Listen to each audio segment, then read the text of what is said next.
My name's Ilicco Elia. Ilicco sounds a bit like a disease, so Ili is fine. And I'm actually head of mobile. I had the same story as Dave did about, I wanted to be called Chief Experience Officer. So I could also be CEO as well. But head of mobile is a little weird as well, because I don't believe that you need to have the word mobile in your title these days. Mobile is definitely something that is just, as Dave was saying, just changing the way that everybody does everything, whether you're a company or whether you're a company or whether you're a person, just actually going about your day. And as we've heard just now, technology has changed everything, but I like to think of it as mobile has changed everything, being a little bit egotistical, being head of mobile. Now, this is my cousin, Christina. She's lovely. She's sitting in a private jet, obviously. And she's sitting there reading the papers, as she calls it, or Facebook, as she actually calls it. And I love showing this slide to, I used to work at Reuters. I worked at Reuters for about 20 years, and I love showing this slide to a room full of editors of newspapers. And I wonder how many editors think that she actually bought any of those papers or would ever buy any papers going forward. And exactly the same thing that Dave was saying. Everything is absolutely changing. The most interesting thing about this was 31st of March this year. The most interesting thing to me about this is actually she's no longer on Facebook. It's gone, a whole generation have basically come in, gone, oh, that's quite nice. I'm going to do everything on it. I'm bored of that now, and moved on. It's not about actually what is your Facebook strategy or what is your Twitter strategy. It's actually what is your strategy, and how do today's tools fit into that strategy. I think that's a really interesting sort of new way that we're trying to incorporate strategy into what we're doing. And if we're under any doubt that mobile really is very, very different, this is does anybody remember Sony's My First Radio or My First Typewriter? This is my first phone. It's a phone designed for kids basically under the age of about 6. Allows you to pre-print the front of the phone with just the 4 buttons. You could have more, you could have about 5, but that's it. The battery lasts for about 3 months, so they can always have them on it. Who wouldn't love a phone where the battery lasts for 3 months? And it just works, and you pay £70 and your kid has the ability to always get in contact with you. I don't know, as they were saying about privacy, I don't know if that's brilliant or ever so slightly weird. But companies like this really do, and I'm going to grab my water from here, it really does make you think about actually when was mobile interesting to you as a company, or when was mobile interesting, and when were you actually taking it seriously? Who here looks after websites or has a website that they are looking at, a few people, not many, few people. Who looks at websites? Let's go for another question. Who looks at websites on their phone? Who then goes, oh my God, why do I have to pinch and zoom? Or do you think of it as, actually, I like looking at the desktop website on my mobile phone because I know I can get access to everything that I've previously, that I knew I could get access to. What's happened is, it's not the fact that you like looking at your desktop website on your phone. The difference is, the company's website that you're looking at, they haven't thought about what you need from that experience. You should be able to get everything you possibly want via a phone, via a desktop machine, via a tablet, via your TV. It's just not taken seriously yet. The BBC do take it seriously. They take it seriously because of stats like this, where basically mobile or tablet is more important than their desktop machine. And I'm really looking forward to the day where a client comes to me and says, will you please build me a mobile site, and it also needs to work on a desktop as well, as opposed to the other way around. That weekend was a Glastonbury weekend, I think it was. No, it wasn't. Maybe. I think it was Glastonbury, actually. Now, I have the actual numbers for these, but do you know what? The numbers don't really matter. It's basically everyone. basically everyone does something on Twitter on their mobile. I don't think Twitter would actually have been as roaring success as it was today if you had to wait until you got back to your desk at your work to talk to people. You can do it on the way to work or on the way to the next meeting. So when a client comes to me and asks whether should they build an app or a website, I sort of stop and say, well, that's not actually the right thing to say. That's not the right question to ask. The right question to ask is, what do I need to do? What does a customer want from me at that particular moment in time? Is he a repeat user? Is he someone who comes to my site? Bless you. Is he someone that comes to my site to look at things on a regular basis? Is it a once-off? Has he come there from Twitter? If you think about the number of people who use Twitter and Facebook and the number of people who use it on their mobile, if you share a link on Twitter, it is now more likely that that link will be viewed on a mobile device. Which means that if you're a company that wants to be in the social network, your mobile site is actually more important than your desktop site. This is a chart basically showing how important mobile now is. And it's a bit of a tricky chart to show at Microsoft because it basically shows the decline of the desktop-based wired internet access devices, which is basically Microsoft Windows. Next slide. And so it really amazes me when you see that 70-odd% of the internet-connected devices are mobile or tablet. It amazes me that people still don't actually make mobile easily readable email on mobile when they send out marketing email. Now, I have no problem in naming and shaming this company to make because they're making a really, really bad, unreadable email, because it's actually the Mobile Marketing Association. Yeah, it's unreal. Are you reading this on a mobile device? Of course I am. It's early in the morning. You sent it to me at 6 in the morning. What's the first thing that you do after you've turned your alarm clock off on your phone? Is, let's see, either Twitter or Facebook or email. Let's quickly see if there's anything's happened. This email comes in every morning at whatever time.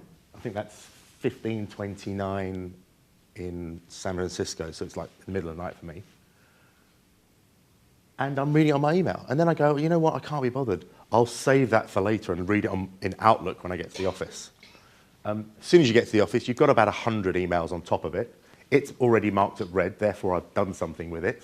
And I just completely forget about it. Now, mobile email isn't a life or death situation. It doesn't really matter if I can read these people's emails. They'll just lose a customer. That's not necessarily a horrible thing. But when you have a mobile device on you, and as Dave was saying, it's always on you, it's the most personal device, what you actually have is an open communication platform, or an open communication channel with a brand or with a company. I was one of the very few people, I think, who was actually excited about using a new passbook boarding pass. So you have a boarding pass, you can load it on my phone. I don't need to print out the piece of paper before I get to the airport. It's on my phone all the time. I have my phone all the time on me. Excellent. One less thing to worry about. This is a flight from London Heathrow to Dusseldorf. Obviously, Heathrow isn't necessarily a particularly advanced airport because they couldn't tell me what gate number to go to, which is fine. You look on the big boards. But it would have been nice.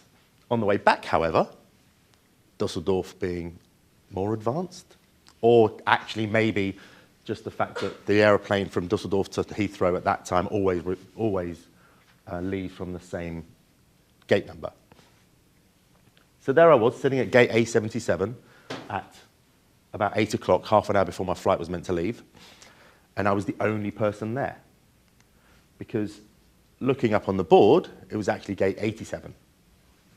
Now, I was in two minds. Well, first mind was I'm going to run to the other gate, obviously. But actually, I was thinking, if I'd missed my flight, whose fault was that? They actually have the ability to just send me a text message, my boarding pass would have updated, I would have been notified, and it would have said, your gate is now A77, gate 87. In this particular case, it didn't really matter because just before, just as I got to the gate, they then sent me an email to say my flight had been cancelled. Why they couldn't send me an email to say my gate had been updated, I don't know. But they sent me an email to say my flight had been cancelled. Please look at our mobile site or a desktop site, they split the two, to find out more information. This is the page that I'm shown when I look at the page they tell me to go to. +44 871 945 9747. I'm in Dusseldorf. You can't phone an 871 number when you're abroad. It's a local premium rate number only for the UK. That's of no use to me whatsoever. Forget the fact that they actually wanted me to log into this page with my Miles and More account number and my file key. I've been traveling for many years. I have absolutely no idea what a file key is. So that's also pretty useless to me as well. So I did what everybody else in the queue did, was try and book myself on an EasyJet flight out of Dusseldorf. And it's just, if you book a fully refundable EasyJet flight, I could get my money back if they ended up working out how I was going to get home. The EasyJet app is actually pretty good, quite annoying. At 10 o'clock, I'm still in the queue, waiting to find out how Lufthansa are going to get me home. And my phone is mocking me, telling me that there's a flight at 8:30 ready for my departure. Now, I'm not picking on Lufthansa. Actually, I work with a lot of airlines. It's very, very difficult to do what I'm telling you that we should be doing. It's very difficult to do it. Not only is it difficult, but it's very expensive. British BAA charge you 100 grand a year just for the feed to tell you, charge airlines 100 grand a year for the feed to tell them what gate their planes are leaving from, if they wanted to publish that feed. So I can see why they wouldn't want to do it. But this is me on a train to Frankfurt, getting my EasyJet flight out the morning after at 6 a.m. The woman at the gate, when I got to the woman at the desk, when I got to the front of the desk, said to me, it's gone midnight now, we need to get home. We're not going to be able to book you on a flight this evening or find you a hotel. Here's a list of hotels. Make your own arrangements and come back here tomorrow morning at 9 a.m. She actually said to me, it's late, we have to get home. So that's me on a train to Frankfurt to get a 6 a.m. flight. I was back at the office by 9 o'clock in the morning, as opposed to back at their desk asking how they're going to get me home. Now, the way this should have worked is, oh my goodness, your flight has been cancelled, we're so sorry, to start with. Nobody said anything like that. Secondly, they should have then said, would you like us to book you on another flight tonight? As a little dialogue box on my phone. Yes. We're sorry, there are no more flights available this evening. What about if we looked for tomorrow morning? Yes. We're sorry, there are no flights available from this airport tomorrow morning. What about nearby airports? Yes. Frankfurt, 6 o'clock in the morning? Yes. That's not a problem. Here's a token to have a beer. And that would have been about 8 o'clock, 8:30.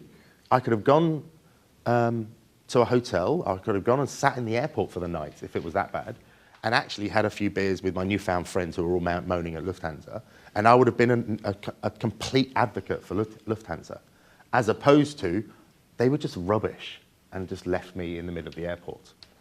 It's a complete difference in the way that I now think about Lufthansa.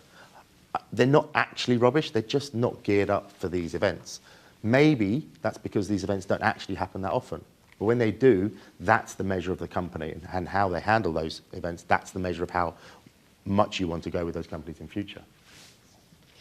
As Dave said, it is the most personal device. You do everything and look at your phone 150 times a day. Everything you do about your phone is personal to you. The people you call, you know their telephone number, therefore they are more personal to you than people who you don't know. And this is a text message that my dad sent me. which is very unremarkable. It was his first text message he'd ever sent anyone. I'm Greek. My dad is very Greek. He can't read or write English. And as Dave was saying earlier, the ability to translate is just phenomenal. This is now a new way of communication between me and my father. It's absolutely astounding. We bought him an iPhone. Are we allowed to say it in here? Is there like a... Oops. We bought him an iPhone for Christmas. He absolutely loves it. He had a car crash about 3 days later, and the police turned up at the front door and said, Mr. Elia, you had a car crash yesterday and you ran away from the scene. No, I didn't. Well, yes, the other woman said you ran away from the scene. He said, no, I didn't. Look, here is a picture of her car. Here is a picture of my car. There's the damage to my car that she did. He loves his phone. This is him talking to Siri, saying, send a text message to Illy, say hello, I be your house 6:30, no be late. The really interesting thing here is that word, say hello. He truly believes there is a, in his words, slave in the phone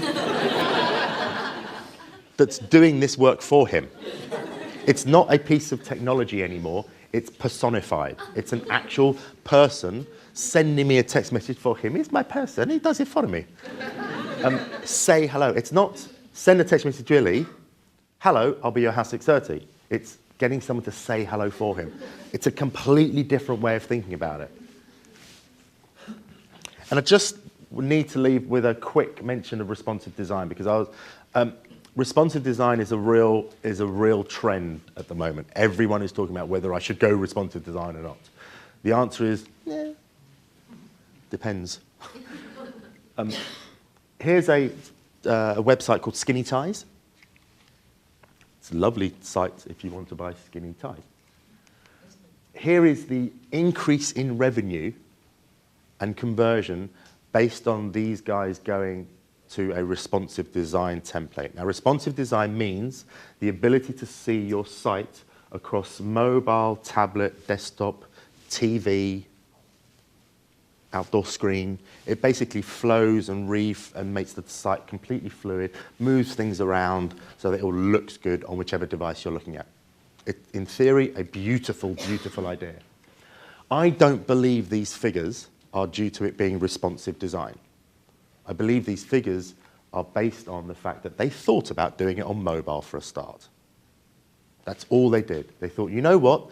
People buy skinny ties, and we don't really care whether they buy them on the mobile, desktop, tablet, TV. They just thought about it. And that's actually all you need to do.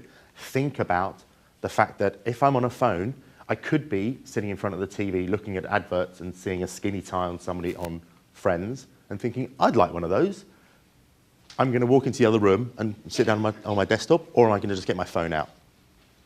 If you just think about the fact that you should be able to do everything on mobile that you can do on desktop, these conversion rates are nothing compared to the size of the market is going to be. Now, the reason this is like the poster child for responsive design in media. And the reason I bring this up is because it's not as simple as just saying, let's put it on mobile. If you look on the left-hand side, as we see here, 3-column layout of news. Left-hand side, longer form magazine type information, content. Middle, latest news. Right-hand side, ancillary advertising, subscribe to our RSS feeds. If you look on the tablet, get rid of the ancillary stuff, put it down here somewhere. Longer form news, latest news. If you look on mobile, latest news first. Instead of just going, well, we just put it underneath there, we just put it underneath there, they've actually said this is more important on mobile, and it moves it up. That tiny thought is very, very important. They've thought about what people want to do on the mobile. Latest news is more important than longer form journalism on mobile. On desktop, it's not. That is a trigger that makes me think they've actually thought about it. As opposed to Starbucks, an interesting new bean with the ability to buy it. There it is on mobile, an interesting new bean with the ability to buy it. Who in their right mind would put the call to action literally at the bottom of the page? They really haven't thought about it. Or they thought people don't want to buy beans on mobile, and therefore we don't need that, it's not important. I'm not sure. Having said that, I really think that Starbucks need to be applauded because their ability to pay using their mobile payment mechanism really must have gone across basically every single department at Starbucks in able to get this into the hands of the consumers. You have to talk to financing. They would have had to talk to their mobile applications team, their marketing team, in-store, the people who supply the tills for in-store, the ability to train all the staff to use the in-store new, what they called barcode readers, the ability to recognize that this Starbucks card is not a fraudulent one because it's easy to just have a picture of one on a screen. Mobile now makes you work across every single department in the company to fulfill what the customer wants from you. And that's why to me it's really interesting and completely changing the way that we're using, that we have to work to enable us to deliver good customer service. And that's it from me.